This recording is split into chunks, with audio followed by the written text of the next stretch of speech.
제가 풍요로운 인생을 살고 싶지 않으세요? 부자가 되고 싶지 않으세요? 제가 오늘부터 부자가 되는 과학적인 방법을 알려드리겠습니다. 이 책은 여러분이 알고 있는 시크릿이나 우리가 앞으로 볼 여러 가지 책들, 그리고 이전에 봤던 꿈꾸는 다락방, 이런 이제 자기 에너지 개발 도서들이 있잖아요. 긍정적인 생각하는 도서의 완전히 뿌리가 되는 그런 엑기스의 책이에요. 근데 제가 이 책을 정말로 가지고 다니면서 읽었을 때도 있어요. 그때는 정말 한 달에 수입이 3천만 원, 4천만 원 들어올 때도 있었거든요. 어떻게 됐냐고요? 이제 해이해졌죠. 돈이 막 들어오니까 막 해이해지는 거야. 아, 내가 잘났나 봐. 내가 잘하고 있나 봐.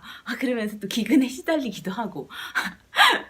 그랬던 것 같아요. 그래서 이제 여러분과 함께 이 책을 보려고 다시 보면서 내가 왜 다시 기근에 시달리게 됐는가 그것을 확실히 알게 됐어요. 그러면서 그때는 그것이 중요하다고 생각 못했는데 지나고 났더니 이게 오랫동안 돈이 들어오는, 오랫동안 쉴 새 없이 돈이 들어올 수 있었는데 내가 왜 그 생각을 하다가 말았을까라는 후회와 뼈저린 아픔이 있습니다.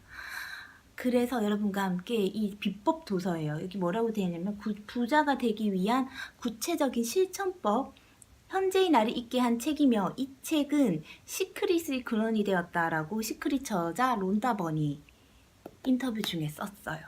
이 책은 예를 들면 그런 긍정적인 상상이라는 그런 것들 있잖아요. 그런 게 이 망상이 아니라고 얘기해요. 어떤 신비로운 에너지가 있는 것이 아니라 내 안에서 일어나는 나를 변화시키는 에너지라는 데 초점이 맞춰져 있고, 하여튼 부자가 될 수 있는 과학적인 방법이에요. 제가 봤을 때. 제가 이걸 했을 때 그래도 부자가 좀 됐던 것 같아요. 근데 이제 앞으로 여러분과 끊임없이 하면서 우리가 내년 이맘때쯤엔 각자의 잔고 변화를 우리 채팅방에 쓸 수 있는 그런 기대를 걸면서 한번 시작해 보기로 해요. 작년에 우리 이렇게 했는데 그때 되면 저도 제 오늘 있었던 잔고 찍어놔야 되겠다. 찍고 그때 1년 후의 잔고를 딱 찍어서 여러분에게 공개해 드리겠습니다. 부자가 되는 과학적 방법. 여러분은 왜 반드시 부자가 되어야 될까요? 뭐야, 작가님 갑자기 막 너무 속물적이야, 막 부자가 되래.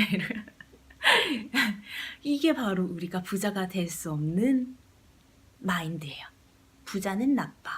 부자가 되고 싶다고 말하는 것은 너무나 속물적이야.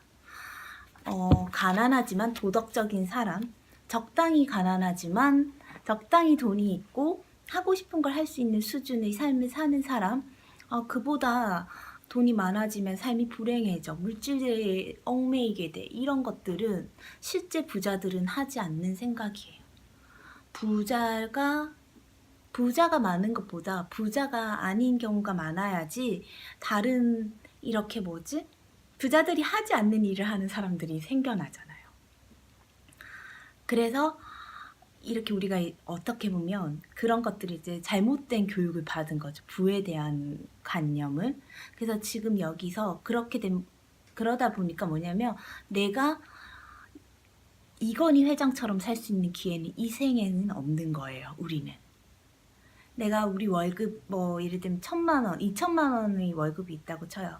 3,000만 원 월급이래. 연봉 3,000만 원을 받는 사람이 있다고 치면 그 이상을 이루어서 어떤 결과를 낼 걸 상상할 수 없게 만드는 그런 사고거든요.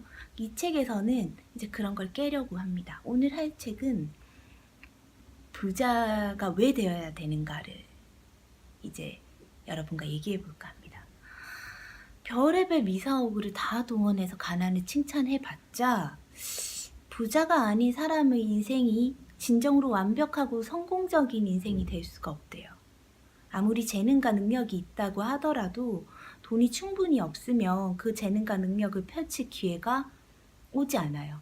어떤 거든 어떤 경지 이상으로 개발하는 데는 소비해야 될 것들이 굉장히 많은데 돈이 없으면 그런 것을 할 수 없대요. 여기서 사람이라는 것은 어떤 세 가지 면에서 발달해야 된대요. 정신적, 영적, 신체적으로 발달을 하기 위해서는 뭔가 소비를 해야 된다는 거예요. 제가 이제 우리 집에 나무들이 많아요. 이 나무들, 이 생명체들의 모든 생명이 있는 것들의 목적은 바로 자라나는 것, 발전하는 것에 있대요. 심지어 이런 작은 나무들도 물이나 햇볕을 받게 해줘야 돼요. 그래서 가능한 한 모든 형태로 발전을 할 천부적인 권리가 있대요. 그럼 사람의 권리는, 사람의 발전이라는 것은 정신적이고 영적으로 그리고 신체적인 잠재력을 꽃피우는 것이 그 발전인데, 그것을 꽃피우기 위해서 필요한 것을 아무런 제한 없이 자유롭게 소비할 권리를 그럼 타고난 게 아니냐. 그럼 이 말을 다르게 하면 누구나 부자가 될 권리가 있다라는 뜻이래요. 앞으로 우리가 말할 부는 상징적인 의미의 부가 아니에요. 지금 당장 부자가 되지 않아도 너는 행복할 거야를 우리가 얘기하려는 건 아닙니다. 진정으로 부유하다는 것은 작은 것에 만족하는 것을 뜻하는 게 아니고, 좀 더 갖고 좀 더 즐길 능력이 있는 사람들은 그 작은 것에 만족하면 안 되고 더 많이 쓰고 더 많이 발전해야 된다는 거예요. 그리고 모든 사람은 삶의 발전과 발현은 자연의 섭리이기 때문에 사람이라면 누구나 고귀하고 아름답고 풍족해야 된다는 거예요. 그렇지 않은 채로 만족하는 것은 죄악이다. 여기서 이제 부유하다는 게 뭔지를 정의합니다. 우리는 부자라는 말에 거부 반응이 있지만, 부자는, 부유한 사람이라는 것은 원하는 것을 모두 가진 사람, 그래서 자기가 살고 싶은 대로 사는 사람이래요. 일단 돈이 없으면 원하는 것을 가질 수 없고, 그죠? 자기가 살고 싶은 대로 살 수도 없어요. 기본적인 아주 평범한 남녀가 자기 생활을 유지하기 위해서도 상당히 많은 액수의 돈이 필요하잖아요. 그죠? 그래서 부자가 되고자 하는 것은 조금도 잘못된 것이 아니래요. 부자가 되고자 하는 것은 좀 더 부유하고 좀 더 충만하고 좀 더 풍요로운 삶을 살고자 하는 것이기 때문에 오히려 칭찬받을 만한 일인 거죠. 근데 이런 경우는 저는 좀 아니라고 봐요. 부자가 되면 누군가를 지배할 수 있을 거야. 부자가 되면 나를 괴롭힌 사람들, 괴롭힌 다른 부자들에게 본때를 보여줄 거야. 이것은 우리가 말하고자 하는 부자의 개념과 달라요. 부라는 것은 누군가를 지배할 수 있는 도구는 아니거든요. 오로지 나의 삶을 발전시키고 내가 사랑하는 사람에게 나누어 줄 수 있는 도구일 뿐이지, 내가 누군가를 응징하기 위한 도구로 이제 부자를 사용하다 보니까 이제 우리가 부에 대한 나쁜 인식을 불러일으키는 그런 사람들이 많이 등장하고 그런 생각들을 가지게 된다는 거예요. 우리는 이제 예를 들면 이렇게 얘기를 해요. 사람은 세 가지를 위해서 산대요. 뭐냐면 몸과 정신, 영혼. 그 세 가지 중 하나가 부족하다면 그것은 완벽한 삶이 아니래요. 이 세 가지 모두가 숭고하고 바람직하대요. 어느 세 개 중에 하나가 발현되지 않으면 나머지 것도 온전히 발현될 수가 없대요. 영혼만을 위해 살면서 몸과 정신의 평온이나 풍요로움을 부정하는 것은 고귀한 게 아니래요. 진정한 삶이란 사람이 몸과 정신, 영혼을 통해 자신의 모든 것을 발현해내는 것임을 알아야 된대요. 예를 들면 아무리 둘러댄다고 해도 건강하지 못하면, 그러니까 이 말은 몸이 모든 면에서 충만하지 못하면 행복할 수가 없죠. 정신이나 영혼이 충만하지 못한 경우도 마찬가지예요. 그죠? 그리고 발현되지 못한 재능이 있다면 그 욕구가 이제 욕망이 있기 때문에 그 능력이 발현되지 못하면 또 괴로움을 겪게 되죠. 그것도 아니라는 거예요. 예를 들면 좋은 음식과 편안한 의복, 따뜻한 보금자리, 과도한 노동으로부터의 자유가 없는 사람은 신체적으로 충만하게 살 수가 없죠. 휴식과 오락 역시 신체적 삶이 필수적인 거래요. 그럼 책이 없는 사람이나 책을 읽을 시간이 없는 사람은 똑같이 풍요로운 삶을 살지 못하는 거고, 그래서 이제 정신적으로 충만한 삶을 살 수 없으니까 완벽한 부자가 아니라는 거예요. 우리는 이 세 가지가 풍요로운 삶을 살 거예요. 그러기 위해서 기본적으로 돈이 많아야죠. 그죠? 그리고 제가 다음 챕터에서, 다음 장에서 진짜 제가 사랑하는 말이 나와요.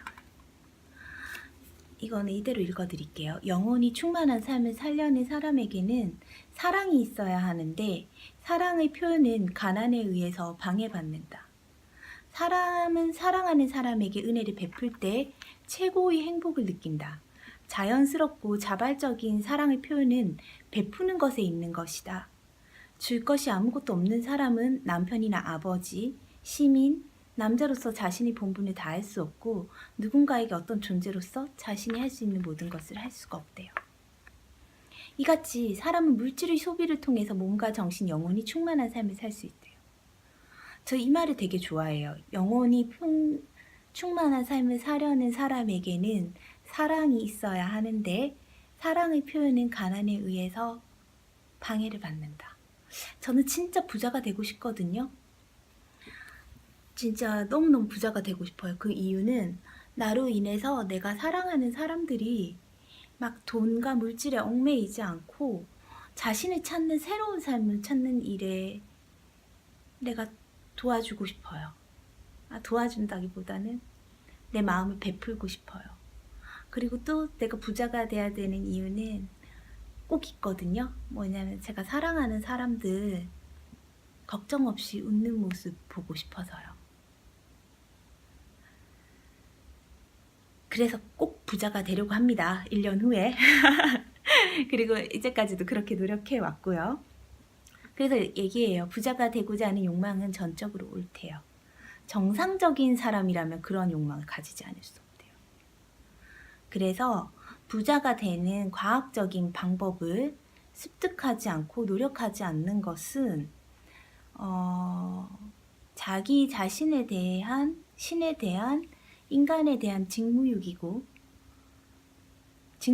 된대요. 왜냐하면 우리 자신을 최고로 실현하는 것보다 신과 인간에게 더욱 크게 보답하는 길은 없기 때문이다. 이 책은 얘기합니다. 여기서 말하는 것은 오늘 얘기하고자 하는 첫 번째는 부자가 되는 과학적인 방법에 접근하기 위해서 부를 보는 시선을 바꿔야 돼요. 여러분이 부자가 될 수 있는 권리를 타고나셨어요. 저도 그래요. 만약에 우리가 이건희 회장 딸로 태어났다고 쳐요. 그러면 내가 가난할 수 있다는 생각을 했을까요? 아닐 거예요. 그냥 부자로 사는 게 당연한 거고 친구들도 다 부자, 내 친구도 다 부자, 나도 부자. 나의 삶은 가난이라는 것은 존재하지 상상조차 안 하고 산단 말이에요. 누군가는 그렇게 살고 누군가는 왜 가난을 숙명으로 받아들이고 그 안에서 그게 인생이라고 생각하고 살아야 되나요? 저는 그렇게 생각하지 않아요. 오늘부터 여러분은 부자가 되는 권리를 가진 사람이라는 걸 잊지 말고 저와 함께 부자 되기 공부를 해서 부자가 되는 과학적인 방법으로 진짜 부자가 되도록 해요. 우리 같이 부자가 돼서 저는 제가 정말 사랑하는 사람들 활짝 웃는 모습 보고 싶어요. 우리 부자가 됩시다. 이미 부자가 되기 시작했어요. 여러분은 부자가 될 권리를 가지고 있고 권리라는 것은 정말 신기한 게 주장하지 않으면 흘려보내지만 내가 찾으려고 하기 시작하면 정말 쉽게 손에 잡히는 거랍니다. 제가 왜 부자가 돼야 될까요? 사랑하는 분들 웃는 얼굴 보고 싶어서. 부자는 정말 좋은 거잖아요. 내가 원하는 사랑하는 사람들에게 내 마음을 가장 편안하고 그들이 정말 편안하게 웃을 수 있게 금방 바꿔줄 수 있으니까요. 우리 함께 행복한 꿈을 꾸면서 부자가 되는 과학적 방법 앞으로 같이 공부하고 부자 되기 노력해요. 여러분은 이미 부자예요. 잊지 마세요. 여러분이 정말 영적, 육체적, 정신적으로 뭘 원하는가 한계를 두지 말고 오늘 밤 상상해 보세요. 어떤 삶을 살고 싶은지. 그리고 나서 다음 시간부터 정말 여러분 상상에 다가가는 방법들이 뭔지 하나하나 공부해 보도록 합시다. 부에 대한 나쁜 개념을 깨고 부자에 대한 나쁜 생각을 깨고 새로운 부자, 정말 나의 삶을 위한 부자가 되는 그런 길로 함께 가봅시다. 여러분 사랑합니다. 고마워요. 행복하세요. 또 봬요. 유용하셨다면 구독하기랑 좋아요 보내주세요. 댓글로 서로 얘기 나누는 것도 좋을 것 같아요. 감사합니다. 안녕.